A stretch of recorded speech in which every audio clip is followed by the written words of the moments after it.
Hey everybody, welcome back to Nerd News Today. I'm Matthew. Today we're taking another trip to PowerTown because today we're looking at some more PowerTown Wrestling figures. And in this video, we're going to be taking a look at Magnum TA. Now previously on this channel, Vinny and I took a look at two other figures from this lineup. That was Stan Hansen and Bruiser Brody. And we had mostly very good things to say about both of those figures, but there were a few nitpicks here and there. And I think we're going to probably see them again here with this figure, but I'm excited to see what's different about it because as far as wrestling toys go, Magnum TA has really only had, as far as I could tell, the one Mattel Elite figure, which was pretty decent, all things considered. But, you know, it doesn't quite capture, I feel like, the real look of Magnum TA, and I think that's where PowerTown is going to really excel today. So real quick, let's talk about this packaging, and it's really great packaging. This is some top-notch stuff here. This is like the ultimate collector-friendly box here. It's in this nice, easy, compact, rectangular box here. But the really nice thing about it is the magnetic clasp in the front that lets you open it up and get a better look at the figure, as well as this entire huge bio section here. This is something you really don't see with figures on store shelves like in Targets or in Walmarts. This is the kind of thing you can only get from a smaller company like PowerTown, and it's absolutely worth it. On one side, you've got this great big window that shows you all the different hands, the accessories, and the figure head to toe with really no hindrances. And opposite that, we have an enormous bio. And this is the kind of bio that toy manufacturers dream of, that they could wish they could put on a toy box, but there's not enough space. But again, because PowerTown's not on a store shelf, they don't need to worry about putting too many other things out there. They've got all this space to write as much as they want about their wrestlers. And another nice thing too, we didn't talk about last time, was the box actually kind of sort of wraps around a little bit. If you actually hold it like this with the flap open, you could see it, the artwork actually kind of sort of connects itself, which is really fun there. It also lets us know this comes with a championship belt, which is, again, a very unique thing for this toy to come with, because no one's actually ever made the NWA US title before, so that's pretty exciting. And the back of the box is kind of just your standard toy packaging. It gives you a nice look at our Magnum from all different angles, as well as with his entrance gear on and off, as well as look at who else is in this line. But that's more than enough about this packaging, so let's go ahead now and get our Magnum TA out of the box and into the ring. And here is our Magnum TA figure out of the box in the ring. And I have to tell you guys, my initial glance at this figure out of the packaging now, this very well might be my favorite figure I've seen for the PowerTown lineup. You know, like I said, we already looked previously on this channel at Stan Hansen and Bruiser Brody, and of the two of those, and they were both pretty great as far as like likeness and look went, I think Bruiser Brody would have been my #1 pick. But now that I'm looking at this Magnum TA in hand, I'm going to say this might be the best one of the series, of their very first debut series here. So let's talk about that here. And I want to show you guys how he looks in this entire entrance gear again, by the way, because this is him straight out of the box, and this looks excellent. Like everything about this, the detailing is so good here with this figure. Everything about it, it's just like, it's nailing all the right points for me. The jacket, the boots, the knee pads. Man, it's pretty great. And I should add, actually, I mentioned he's right out of the box. I did actually put the knee pads on him. That is a separate thing, so just to address that right now. So in order to put the knee pads on, which are boxed separately, your figure does not come wearing his pads. All you gotta do, and we discovered this in the last video also, is you can actually pop off their boots. And by popping off their boots, that's the easiest way to slide those knee pads on and off. And you can do it for both sides. And yeah, underneath it, it's just basically some sort of gray paint job over there. So I've got it partially exposed because I think it just looks better that way. But yeah, again, all you gotta do is just put it right back on, and it's like nothing happened at all. So that's very simple, very easy to deal with here. And likewise too, the boots are just such a nice design. If we're gonna do things out of order, what the heck, let's keep going. Since we're down here, these boots are great. Like, these are very accurate looking boots, really cool cowboy boots. Very nice. So let's work our way back up here, because the important thing right now about what's on this Magnum TA is his entrance gear. That would be his really awesome leather jacket here. So this thing is just amazing. Like, the texture is great. The paint job on it especially is really standout. It's a really beautiful paint job on it. And there's so much little intricate detail on the jacket, whether it's the zipper or the collar or the buttons on it or just the trim of it and the way it's sewn together. Like, it looks pretty darn close to real. I mean, obviously it's not colored like real leather is, but it's got some nice weathering on it. It's not just one flat color. And really, it's that weathering that makes it look really nice and makes it feel a lot more realistic than it actually is. Even from all these little bits dangling off the jacket down here, and likewise the back, same thing. The back is, of course, never as exciting as the front, but this is really great. Like, this is wonderful work here on this, and it really makes me excited to see some of what else they're going to be doing down the line. Now, this does remind me very much of what Mattel had been doing for years, up until fairly recently, with their soft, I don't want to say soft goods, but they're softer rubber is what I meant to say. So this is like a sort of rubbery material, but it is very stiff, and it is not really conducive to posing. So he's not going to move in this thing, period. Like, I don't think you can really do much with him. You can't really even bend an elbow in there. You could kind of nudge an elbow, but that's about as far as it's going to go. So for serious posing, unfortunately, you're going to have to take him out of the jacket. And his posing with and on will be basically limited to what you're seeing here, or you could wrap his belt around him. We'll get to that. But otherwise, yeah, the jacket very much does limit his articulation, but it's not like we haven't seen that previously with other wrestling toys, so it's not a big deal. Now, the good news is the jacket actually comes on and off very easily. All you gotta do, and I recommend you do this, is pop the hands, and you take it one arm at a time, very slowly, and fairly gently. But I gotta say, as far as like the thick rubber goes, this isn't actually that thick and terrible, so it's coming off really smoothly. That's it, yeah, there we go. Now I can get the other arm off just as easily, if not easier, and boom. And just like that, our Magnum TA is ready to wrestle. And without the entrance gear on too, he's still just as good looking here. I mean, this figure's so great, man. I gotta really say, I'm really impressed by this one here. The nice thing about the PowerTown figures that I feel like you don't get with like the Mattel figures, and especially not the AEW figures, is you get a real size of the toy, and they feel like wrestlers of that era. Like, they feel bigger.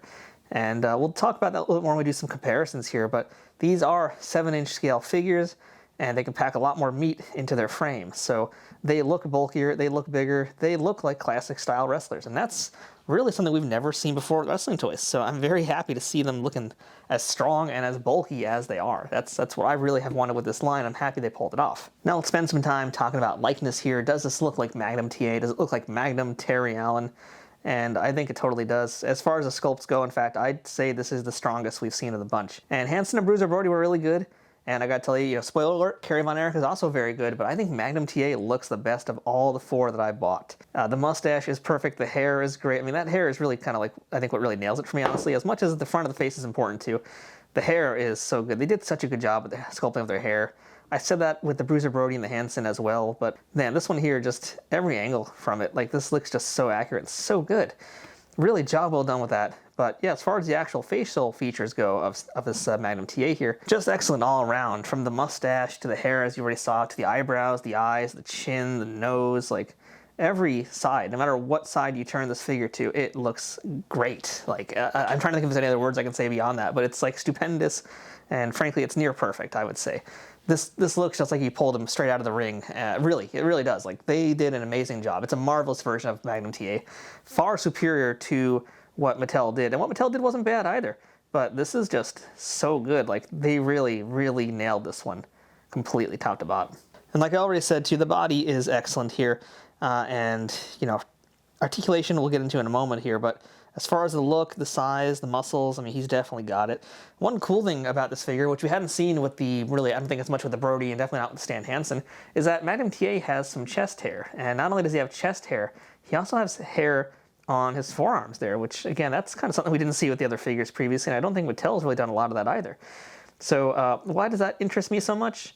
Because, chest hair is one of those things that Mattel typically struggles with, but in the case of this PowerTown figure here, this is great. They didn't paint every single individual one. It's kind of like they did a dry brushing technique, it looks like, to kind of just give the idea, give the pattern and the sense of the hairiness of his chest. And it still has a great transparency to it, so it's not overly done like we've seen with a lot of figures from Mattel when they tried to pull this off. So, it's the little details that I think really makes the biggest difference with a good toy versus a great toy. And this is one of those little details that's really exciting. And another weird thing, by the way, since we're on the topic of the chest here, I didn't point this out in the last video, but PowerTown toys have nipples.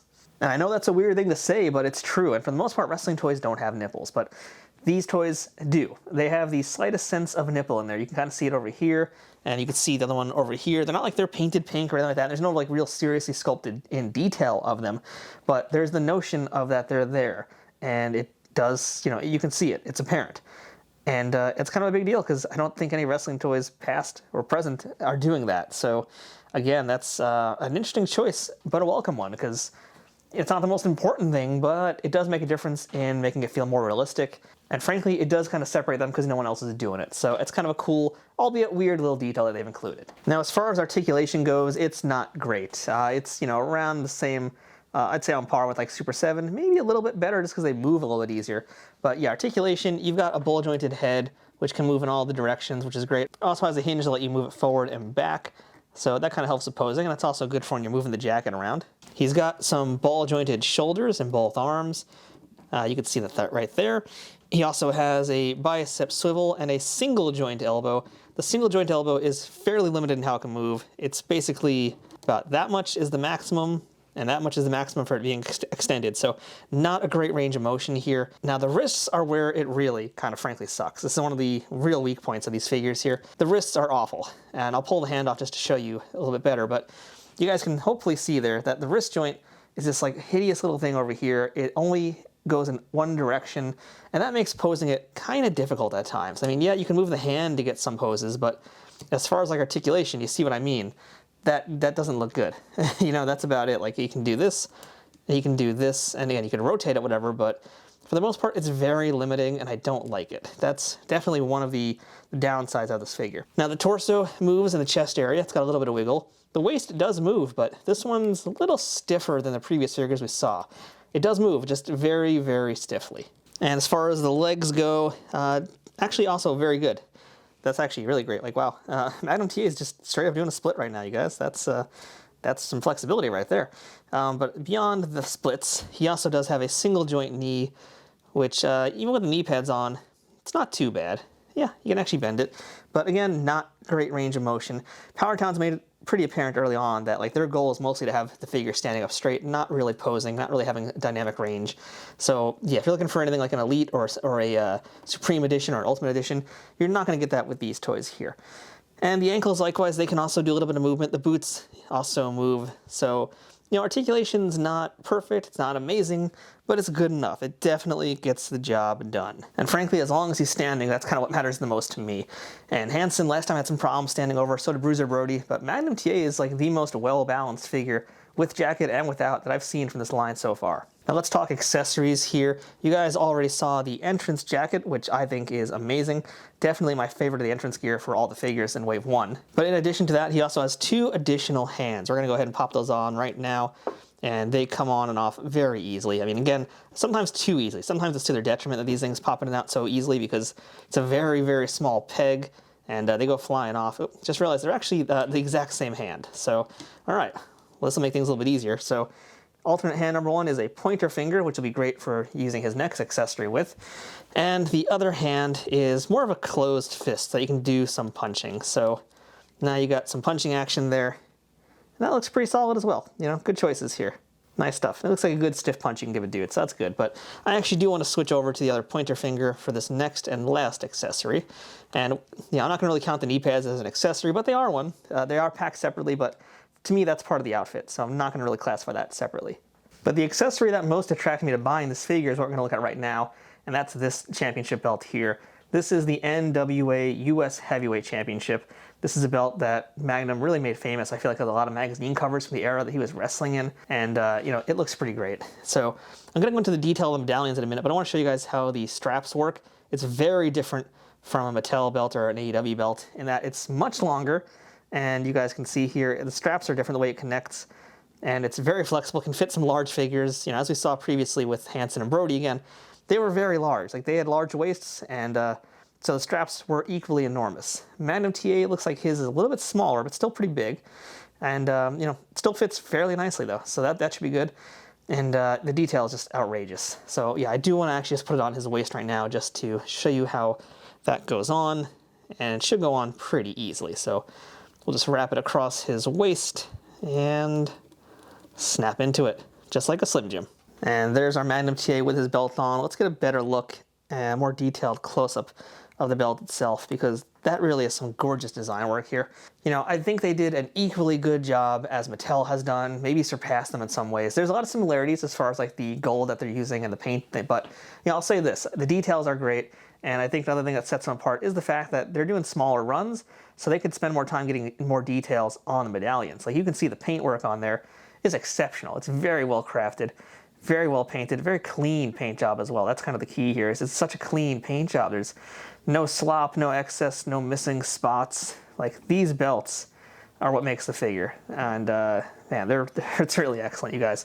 Just soak in all that detail, how good that looks. It really does look great. But I actually want to take this belt off him for a second because I want to try something else here.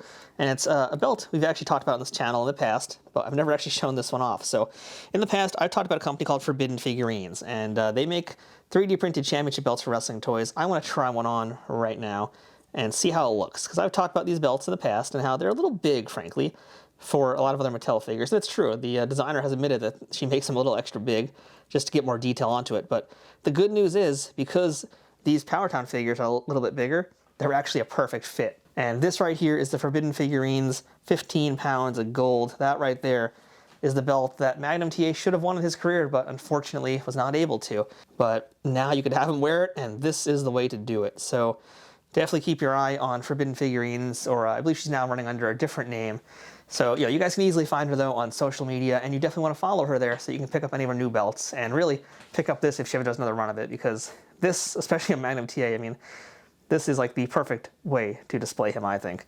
You know, that NWA belt that he comes with is amazing, don't get me wrong. You know, here it is side by side. I'll have him wear both, why not? He looks pretty spectacular with all this gold around him, and you know, he definitely is a guy that deserved it. So yeah, this is certainly a way to display him, and this looks amazing. So there he is, decked out in gold.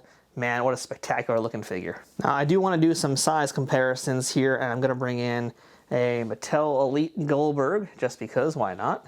And I also have an AEW Kenny Omega, just a run-of-the-mill Kenny Omega. These are not Supreme or Ultimate Editions here. These are just your basic, you know, one Mattel Elite and one unmatched Kenny Omega. I believe it's an unmatched, but, you know, again, their figures don't make a difference whether it's unmatched or unrivaled. Same thing, same exact toys.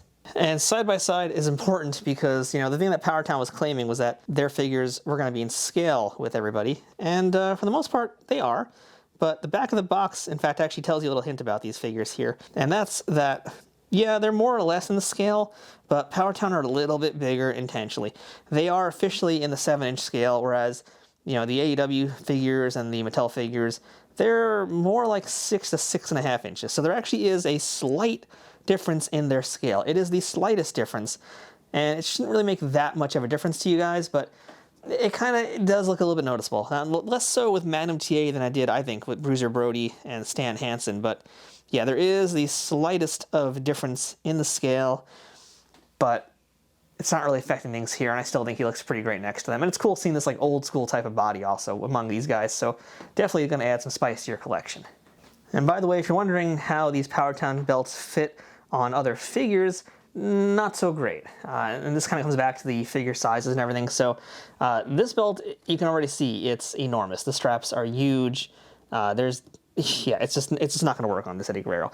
I did try it on a Keith Lee, and I can tell you that this belt does fit on Keith Lee. So that's the good news here. And stay tuned to the Kerry Von Erich video, because there's actually a little bit of a difference between that belt and what we're looking at in some of the other belts as well. So yeah, stick around. You're going to want to see that one. But as far as like Eddie goes and most other Mattel figures, this belt is absolutely way too big. I mean, look at how this looks just compared to him side by side right now. It's way too big. Like, this is the kind of belt that would fit on Yokozuna and not on like a Hogan or most other figures with a smaller waist. So final thoughts on Magnum TA. Man, just another great figure from PowerTown here. I'm going to say this one is my favorite of the four. I had a feeling that Bruiser Brody was going to be my #1 pick, and I'm a little surprised that Magnum TA has taken that spot. But rightfully so, he deserves it. It's a great looking figure. Likeness is amazing. The body shape and the sculpt is great. Painting all across it is wonderful. While the articulation is kind of not so superb, it works more or less for now. You know, I will say for figure photography purposes, there's not much you can do with this guy, unfortunately. But if you're just going to stand him up straight with his belt on or his entrance gear, it's going to be fine. And he'll look really cool as well. Every angle of this figure is just perfection. I definitely can recommend this one for sure. Now I will say that PowerTown, this is from Wave 1, they're kind of not really going to be doing any re-releases of these toys. However, if you follow them on social media, they will be doing one more sale of Wave 1 with some of the leftovers once everybody receives their orders, and I guess probably in a little bit of time once everybody makes sure there's no quality control issues. So stay tuned, because you're going to have one singular chance to get these at non-crazy eBay prices, and you should definitely jump on them if you see them. So the most important takeaway here is this thing was totally worth the 40 bucks, and definitely in this case worth the wait. So that's our look at Magnum TA from PowerTown Wrestling Wave 1. Thanks for watching this video. I'm Matthew. This has been Nerd News Today. Please don't forget to subscribe to this channel to check out more wrestling toy content and everything else that we do here. And until next time, hit those ropes hard and keep running.